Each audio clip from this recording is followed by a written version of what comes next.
Solomon built the temple of God around 960 BC. Water was very important for the temple to cleanse the court every evening of the blood of the sacrifices. Many believe this water came from Gihon Spring. For this reason, they placed the temple in the city of David above that spring.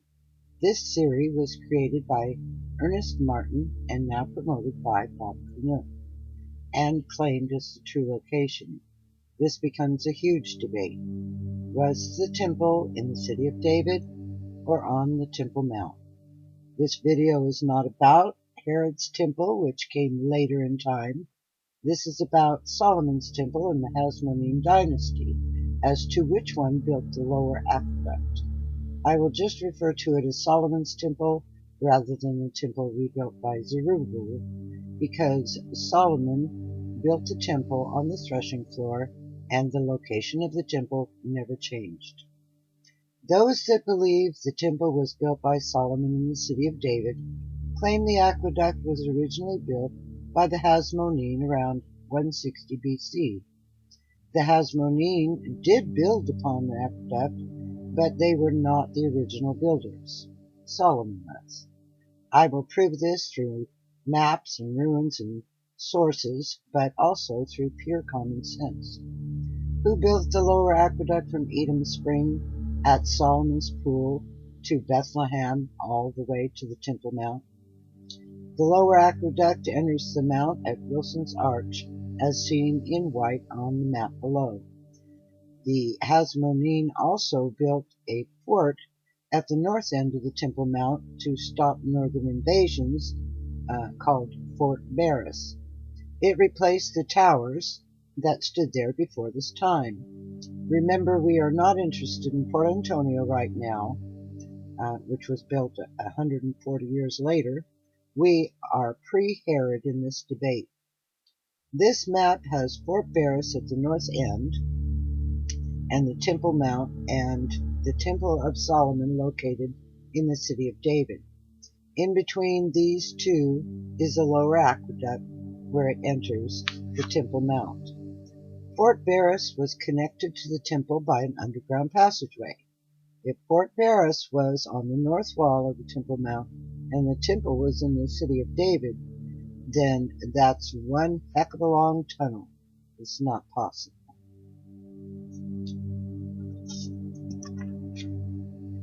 The fact is, it was David's palace that was built at the north end of the city of David, above Gihon Springs, not the temple.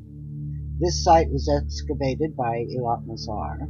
Many ruins of walls were found there, none of which fit the shape of the temple, so the temple couldn't have been in the same spot as Martin and Canuck claim. Here is the order of the buildings that were south of Solomon's temple. Below Solomon's temple was Solomon's palace in the royal area, and south of that was David's palace, which was at the north end of the city of David. Let's see how that works out on the map with the temple located in the city of David. As you can see in the map, that with this location, the temple in the city of David, the size of the city becomes half its known size. Again, that makes no sense. In my work, I have found that Fort Barras was further south than they place it in the Dome of the Rocks area. A moat that was excavated by Charles Warren in the late 1800s and shown on all his maps was north of the fort. Josephus writes that Fort Antonia was south of the moat. Fort Antonia was built to replace Fort Barras. Fort Barras and Fort Antonia were built on the old Nehemiah wall that went along the north end of the Dome of the Rock platform. Once the fort is moved southward and the temple is placed at Ophel Hill, then it becomes feasible that the underground tunnel went from the fort to the temple.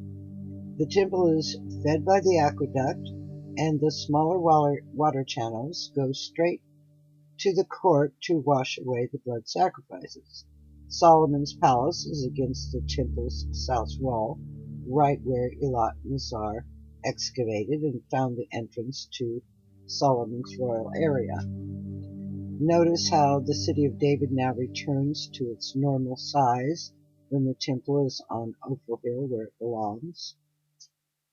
With the Dome of the Rock theory and the city of David temple theory, a problem remains when they claim that the Hasmonean built the aqueduct in 160 BC. In their theories, the aqueduct brings water to nothing. That fact should haunt them in the middle of the night.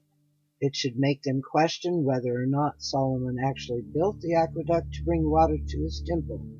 It is common sense that he did, but they don't question it because it ruins their theories.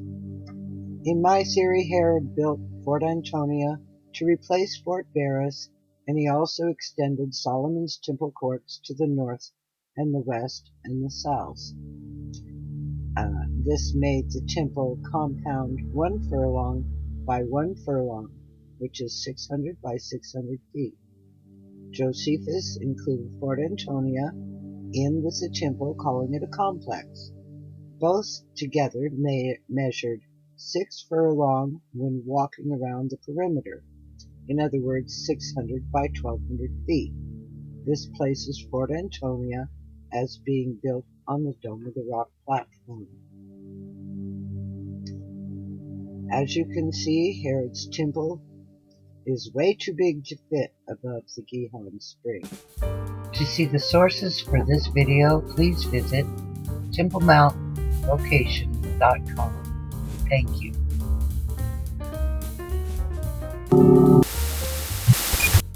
The Crucial on the Grill.